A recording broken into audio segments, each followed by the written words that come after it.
നമസ്കാരം, ഭാവനാസ് ഫുഡ് ടേബിളിലേക്ക് എല്ലാവർക്കും സ്വാഗതം. ഇന്ന് ഞാനൊരു ബിരിയാണിയാണ് ഉണ്ടാക്കുന്നത്. വളരെ എളുപ്പത്തിൽ തയ്യാറാക്കാവുന്നതാണ്. ദമ്മിടുന്നതോ അല്ലെങ്കിൽ ഒരുപാട് ടൈം എടുക്കുന്നതോ ഒന്നുമല്ല, വളരെ എളുപ്പത്തിൽ തയ്യാറാക്കാവുന്ന ബിരിയാണി. അതിനുവേണ്ടി ഞാനിവിടെ റൈസ് റെഡിയാക്കി വെച്ചിട്ടുണ്ട്. അത് ഓൾറെഡി ആദ്യമേ വേവിച്ച് വെച്ച റൈസാണ്. പിന്നെ ചിക്കനും ഓൾറെഡി ഞാൻ വേവിച്ച് വെച്ചിട്ടുണ്ട്, ഉപ്പിട്ടിട്ട് വേവിച്ചെടുത്ത് വെച്ചതാണ്. 3 സവാള ചെറുതാക്കി മുറിച്ചത്, ആവശ്യത്തിന് ഉപ്പ്, 1 ടീസ്പൂൺ കുരുമുളക് പൊടി, തൈര് 1/4 കപ്പ്, കുറച്ച് നെയ്യ്, ബിരിയാണി മസാല 1 ടേബിൾ സ്പൂൺ, മഞ്ഞൾപ്പൊടി 1/2 ടീസ്പൂൺ, 1 ടേബിൾ സ്പൂൺ ഇഞ്ചി വെളുത്തുള്ളി പേസ്റ്റും, 4 പച്ചമുളക് ചതച്ചതും, 2 ഇടത്തരം വലുപ്പമുള്ള തക്കാളിയും കൂടെ അരിഞ്ഞു വെച്ചത്. ഇനി നമ്മുടെ പാൻ നന്നായി ചൂടായി വരുമ്പോൾ ഞാൻ ഓയിൽ ഒഴിച്ചു കൊടുക്കുകയാണ്. സൺഫ്ലവർ ഓയിലാണ് ഒഴിച്ചിരിക്കുന്നത്. നിങ്ങൾക്കത് സബ്സ്റ്റിറ്റ്യൂട്ട് ചെയ്ത് നെയ്യാക്കാവുന്നതാണ്. അപ്പോൾ നമുക്കിത് ബിരിയാണിക്ക് ആവശ്യമായിട്ടുള്ള മസാല തയ്യാറാക്കണം. അതിന് വേണ്ടിയിട്ടുള്ള ഗരം മസാല ഞാൻ ഇട്ടിരിക്കുന്നത് ഗ്രാമ്പൂ, തക്കോലം, 1 കഷ്ണം കറുകപ്പട്ട. നിങ്ങൾക്ക് എന്ത് വേണമെങ്കിലും ആഡ് ചെയ്യാം. ഏലക്കായ ആഡ് ചെയ്യാം, ബേ ലീഫ്സ് ആഡ് ചെയ്യാം. ഞാനിപ്പോൾ ഇത്രയേ ആഡ് ചെയ്യുന്നുള്ളൂ. അത് നന്നായിട്ട് മൂത്ത് വരണം. ഈ ഓയിൽ കിടന്ന് ഈ ഓയിലിലേക്ക് അതിൻ്റെ ഫ്ലേവറൊക്കെ ഇറങ്ങണം. എന്നിട്ട് നമ്മൾ സവാള വഴറ്റിയെടുക്കുകയാണ്. നീളത്തിലാണ് സവാള അരിഞ്ഞിരിക്കുന്നത്. ചെറുതാക്കി കുനുകുന അരിയേണ്ട ആവശ്യമില്ല. ഇത് നന്നായിട്ട് മൂത്ത് വരണത് വരെയും നമ്മളിത് വഴറ്റിയെടുക്കാം. ഉപ്പിട്ട് കൊടുത്ത് പെട്ടെന്ന് നമുക്കിത് വഴറ്റിയെടുക്കാം.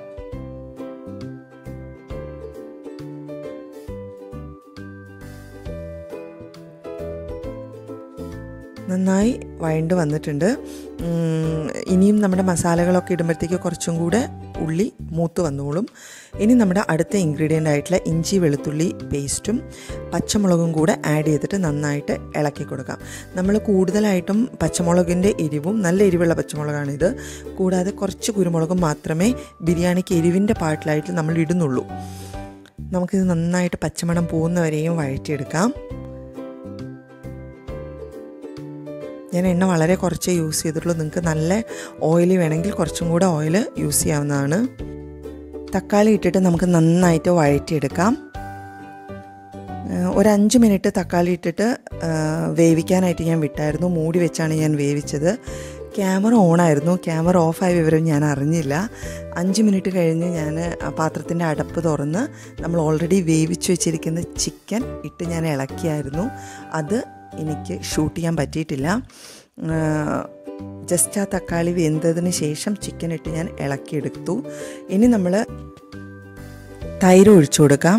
ചിക്കനിലേക്ക് തൈര് ഒഴിച്ചു കൊടുക്കാം. നന്നായിട്ട് മിക്സ് ചെയ്തെടുക്കാം. മസാലപ്പൊടികൾ ഓരോന്നായിട്ട്, ബിരിയാണി മസാല, മഞ്ഞൾപ്പൊടി, കുരുമുളക് പൊടി എല്ലാം കൂടി ഇട്ടിട്ട് പച്ചമണം മാറുന്നത് വരെയും നന്നായിട്ട് വഴറ്റിയെടുക്കണം.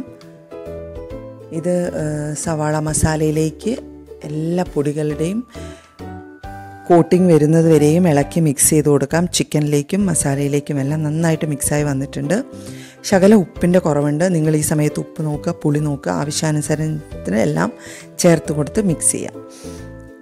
ഇനി നമുക്ക് റൈസ് ആഡ് ചെയ്യാവുന്നതാണ്. ഞാൻ റൈസ് ഉണ്ടാക്കിയത് ഒരു 90% വേവ് ആയപ്പോൾ ഞാൻ റൈസ് എടുത്ത് വാങ്ങി വെച്ചായിരുന്നു. വെള്ളത്തിൽ ഇച്ചിരി നെയ്യും ഗരം മസാല കൂട്ട്, അതായത് ഗ്രാമ്പൂ, തക്കോലം, കറുകപ്പട്ട, ബേ ലീവ്സ് ഇതെല്ലാം കൂടി ഇട്ടിട്ട് അരി നന്നായിട്ട് വേവിച്ചെടുത്തു. അത് ഊറ്റിയെടുത്ത അരിയാണ്. ആ അരി റൈസ് വേവിച്ച് വെച്ചിരിക്കുന്ന റൈസ് ഇതിന് മുകളിലായിട്ട് നമുക്ക് സ്പ്രെഡ് ചെയ്ത് കൊടുക്കാം. എന്നിട്ടിത് നന്നായിട്ട് ആവിയിൽ വെച്ചൊന്ന് വേവിച്ചെടുക്കാം. ദമ്മൊന്നും നമ്മൾ ഇടുന്നില്ല, ജസ്റ്റ് ഒന്ന് ആവിയിൽ വെച്ചിട്ട് ഈ ചിക്കൻ്റെ ഫ്ലേവറൊക്കെ ഈ റൈസിലേക്ക് വരാനായിട്ട് കുറച്ച് സമയം വിടാം. ഇതിന് മുകളിലായിട്ട് നമ്മൾ എടുത്തു വെച്ചിരിക്കുന്ന നെയ്യ്, 2 ചെറിയ ടീസ്പൂൺ നെയ്യ് ഇതിന് മുകളിലേക്ക് ഒഴിച്ചു കൊടുക്കുന്നുണ്ട്. ഇനി ഞാൻ നെയ്യിൽ അണ്ടിപ്പരിപ്പോ മുന്തിരിയോ സവാളയോ ഒന്നും വഴറ്റിയിടുന്നില്ല. ഇത് മാത്രമാണ് നമ്മൾ നെയ്യ് യൂസ് ചെയ്യുന്നത് ഈ റെസിപ്പിയിൽ. അപ്പം കുറച്ച് നേരം അടച്ചു വെച്ച് ഞാൻ വേവിച്ചു.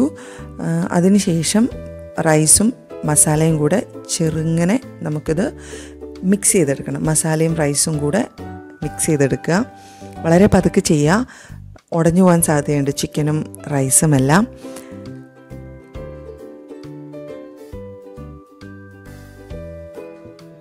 മല്ലിയില പുതിനയില എല്ലാം ആവശ്യാനുസരണത്തിന് ഓരോരുത്തരുടെ രുചിക്കനുസരിച്ച് ഇട്ട് കൊടുക്കാം.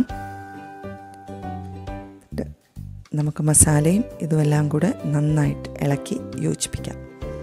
അപ്പോൾ നമ്മുടെ ഈസി ബിരിയാണി, ചിക്കൻ ബിരിയാണി ഇവിടെ റെഡിയാണ്. എല്ലാവരും ഇത് ട്രൈ ചെയ്ത് നോക്കണം. ഒരുപാട് ബുദ്ധിമുട്ടോ കാര്യങ്ങളോ ഒന്നുമില്ല, വളരെ എളുപ്പത്തിൽ തയ്യാറാക്കാം. റൈസ് വേണമെങ്കിൽ തലേദിവസം ഉണ്ടാക്കി വയ്ക്കാം. മസാല ഉണ്ടാക്കി ഇതിൻ്റെ കൂടെ മിക്സ് ചെയ്ത് കൊടുത്താലും നല്ല ടേസ്റ്റാണ്. അപ്പോൾ എല്ലാവരും ഇത് ട്രൈ ചെയ്ത് നോക്കണം, ഉണ്ടാക്കി നോക്കണം. വീഡിയോ ലൈക്ക് ചെയ്യുക, ഷെയർ ചെയ്യുക, സബ്സ്ക്രൈബ് ചെയ്യുക. അടുത്തൊരു വിഭവമായിട്ട് ഇനി നമുക്ക് കാണാം. Thank you.